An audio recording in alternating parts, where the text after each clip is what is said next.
También lo dijimos muchas veces, las consecuencias de la pandemia y de la cuarentena fueron muy diversas y algunas de ellas se están viendo incluso ahora. No solo en los chicos, en los niños, adolescentes, por el tema de la escolaridad. Se está viendo, por ejemplo, en muchas personas que tenían que seguir un tratamiento, en muchos casos contra una enfermedad muy grave, y dejaron de hacerlo. Por miedo, por la cuarentena, por los problemas en el lugar donde tenían que ir a seguir ese tratamiento. Y se están viendo ahora esas consecuencias. Por ejemplo, entre ellos, la gente que la está peleando contra un linfoma. Y hoy es el Día Mundial del Linfoma. Por eso nos atiende Aide González, presidenta de ACLA. Gracias por atendernos, Aide. No, gracias por llamarme, muchísimas gracias. Después quiero hablar de los números del linfoma, porque son increíbles y la gente realmente, y me incluyo, no lo sabíamos. Pero primero esto, ustedes están viendo que bueno, esta consecuencia de la pandemia también se vio reflejada en mucha gente que no siguió apropiadamente los tratamientos, y en este caso es algo grave no seguir el tratamiento. Estamos hablando de un cáncer. Exactamente. Sí, exactamente. Es a nivel mundial esto, pacientes que han dejado de concurrir a los controles por temor a estar contagiados por el COVID, pacientes que tenían que concurrir de una provincia a otra porque su centro de atención estaba en otra provincia y se vieron imposibilitados. Y en este momento estoy en un Zoom con pacientes donde me explicaron que les han, por ejemplo, algunos que estaban en mantenimiento, prefirió el hematólogo cortar con el mantenimiento, con un medicamento, y no exponer al paciente a concurrir a un hospital donde podía contagiarse de COVID. Pero lo que pasa es que lo que se han visto los centros de atención, que han bajado aproximadamente un 40% la cantidad de pacientes nuevos. Eso significa que son pacientes que no han sido diagnosticados, que llegan tarde al diagnóstico. O sea que después de esta pandemia con el COVID vamos a tener otra pandemia más, también muy importante. Por eso dicen ustedes, el lema de este año es no podemos esperar, ¿no? Es algo que no se puede esperar. Es a nivel mundial.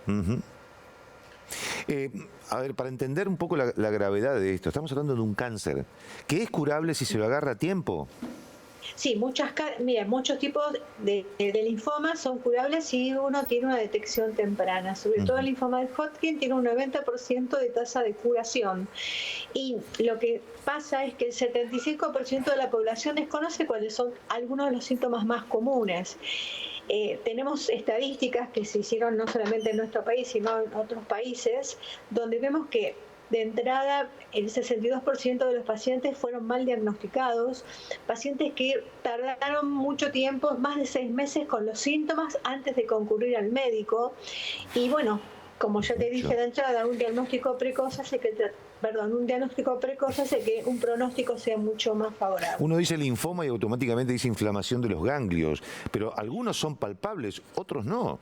No, exactamente. O sea, acá en la campaña apuntamos a los ganglios que son palpables. No todos los linfomas tienen ganglios palpables, lamentablemente. Entonces, bueno, muchas veces pasa que se encuentran por casualidad o cuando ya tienen otros síntomas más graves, ¿verdad? Apuntamos a esta campaña a los pacientes que de golpe tienen un bulto en el cuello, en la axila o la ingle, un ganglio aumentado de tamaño que no duele, que muchas veces está acompañado de febrícula, sudoración nocturna, mucho cansancio, y pasa el tiempo y no concurren al médico. Entonces, frente a ese signo, que es el ganglio aumentado de tamaño, les pedimos por favor que se vayan a atender, porque tienen, digamos, la suerte de poderlo palpar y poder llegar con eso a un diagnóstico temprano. El linfoma, vamos a definirlo porque en realidad no lo definimos todavía, es un cáncer, digamos, del sistema inmunológico. ¿Cómo lo podemos decir en términos simples? Es un cáncer del sistema linfático.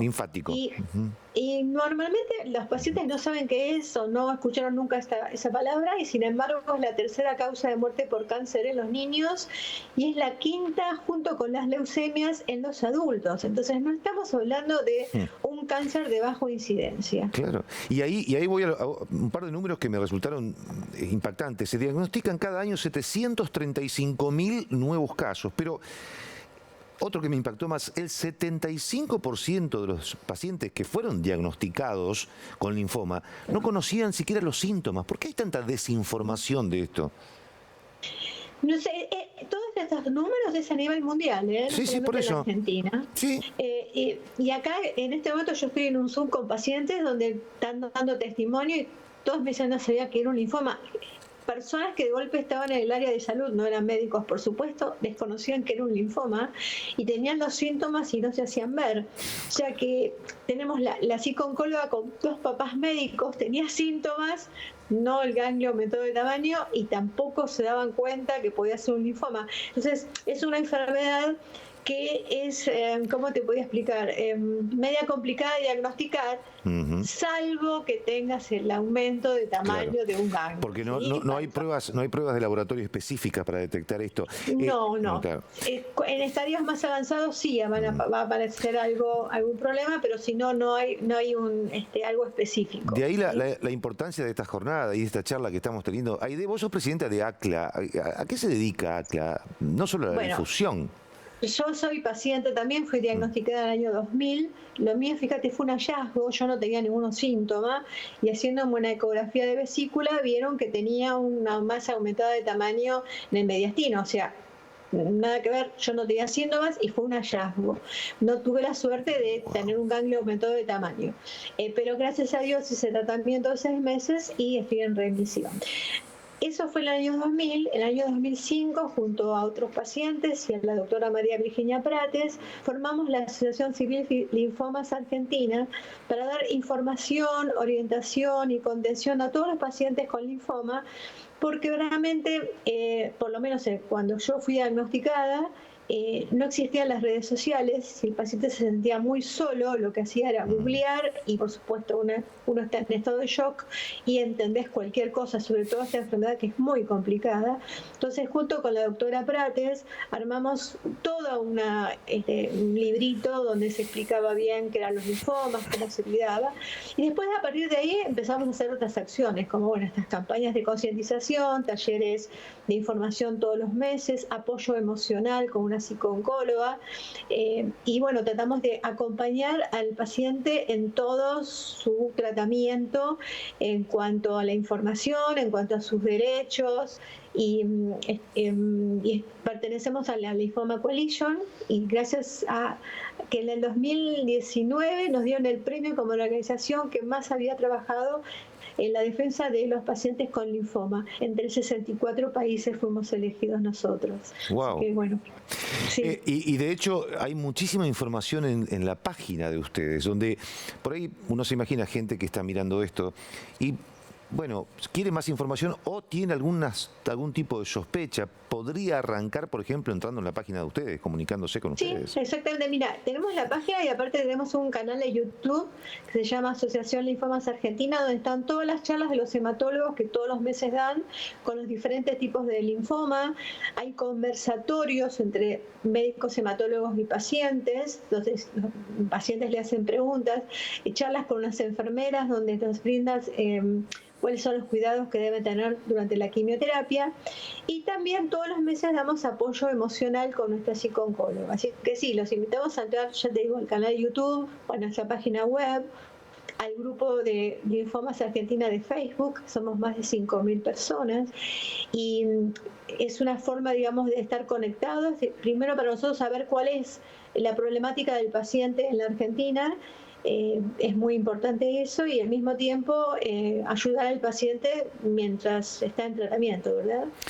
Aide, queremos agradecerte mucho por esta charla, pero aparte por desasnarnos respecto de una enfermedad que poco se sabe, poco sabemos. Y para esto sirven estos días, es Día Mundial, para hablar un poquito y de alertar también un poco a la gente, ¿no? Que en algo que el diagnóstico precoz es clave, es fundamental. Exactamente. Y no estamos hablando de una patología rara. Fíjate que te puedo nombrar personalidades que lo han tenido. El presidente Lugo de Paraguay, la presidenta de Brasil tuvo linfoma, Jacqueline Kennedy, ella de Persia, bueno, un montón de artistas, Carmela Bárbaro que da siempre testimonio, Facundo Arana, o sea, no, hay un montón de personas públicas que tuvieron linfoma, están bien, gracias a Dios. otros no, pero digamos, no es un cáncer de baja incidencia. Y también, perdón, estás vos, digamos, que estás charlando con nosotros y que la estás remando, le has puesto el pecho y estás en remisión, así que la verdad que es una alegría poder hablar con la presidenta de una institución, pero aparte también con un testimonio viviente. Queremos agradecerte mucho, Aide, esta comunicación, mucha suerte, a seguir trabajando en pos de la salud de la gente. Gracias, muchas gracias por llamarme. Gracias. Buenas noches. Hasta luego.